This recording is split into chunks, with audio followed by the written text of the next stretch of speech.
네, 안녕하십니까. 나남TV의 제우스 남성원장 이석영입니다. 반갑습니다.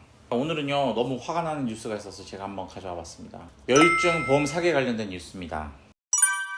500만원 챙겨드릴게. 조폭인 여율증 보험 사기단.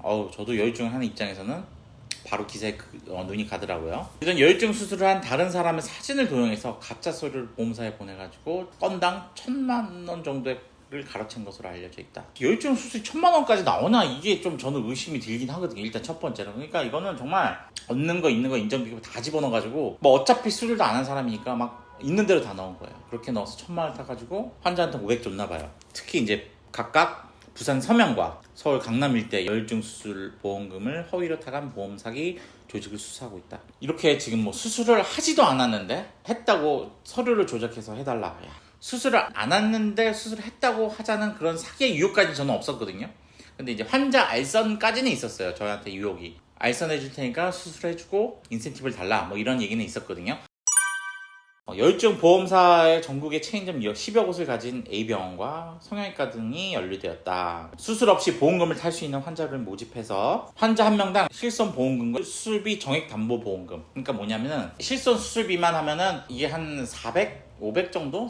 그 외에다가 뭘 하냐면은 수술했기 때문에 나오는 돈 있잖아요. 수술했으니까 나오는 돈, 100만원, 200만원 이런 보험들을 4-5개 쭉 가입해놓고 싹 돈을 버는. 그러면 한 1000만원 버는 거죠. 극단적인 얘기긴 합니다. 50%는 병원, 그리고 나머지 30%, 20%를 환자와 브로커가 나눠 갖는다.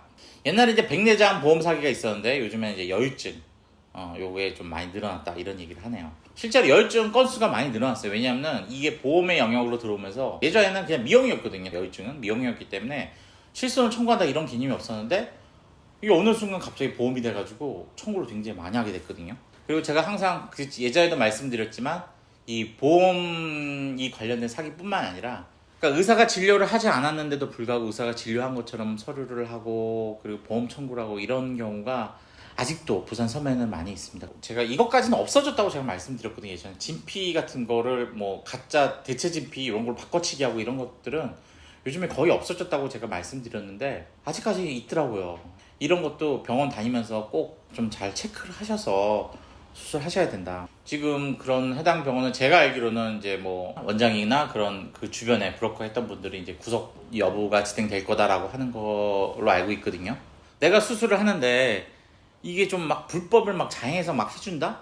이런 병원은 절대 오래 갈 수가 없습니다. 돈을 많이 벌 수 있을지언정 오래 갈 수는 없거든요. 근데 내 몸이 내가 수술하고 뭐 끝 할 것 같으면 모르겠지만 계속 관리를 받고 문제가 생기면 와서 확인을 해야 되고 이런 경우이기 때문에 그런 병원은 될 수 있으면 피하고, 최소한의 우리 합법적인 선이라는 게 있거든요. 병원들이 돈을 벌고자 하는 곳이기 때문에 이 추구하다 보면은 약간 좀 과하게 가는 그런 경향도 있어요. 이런 과하게 가더라도 우리가 그 한계점을 뭘로 두냐면 네 몸에 그렇게 할 수 있느냐라고 했을 때 그렇게 못한다. 거기까지가 이제 우리가 한계 노선이에요. 환자 몸에 해가 되는 거 그렇게까지는 하는 거 아니거든요. 해가 될 가능성은 좀 적지만 득이 될 가능성이 좀 높은 비싼 시술, 이것까지는 병원에서도 그래 돈을 벌기 위해서 뭐 그것까지도 오케이 라고 할 수 있지만 절대 안 되는 마지노선이 뭐냐, 환자한테 해가 될 확률이 한 70%, 득이 될 확률이 한 30%, 이런 시술은 절대 하면 안 된다라는 의료계에 깔린 마지노선이거든요. 근데 이걸 넘어서는 그런 병원들은 결국 불법적인 걸로 넘어갈 수가 없고, 이미 한번 어떤 도덕적 경계가 넘어서면은 이게 불법으로 넘어가 버리거든요.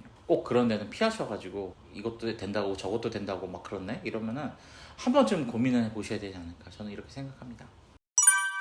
지금 이 기사가 5월 말 6월에 이제 나왔던 기사고요.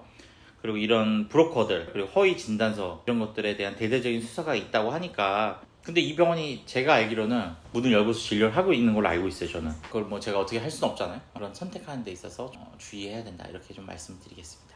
어쨌든 이 영상이 도움이 되셨다면 구독과 좋아요 부탁드리겠습니다. 감사합니다.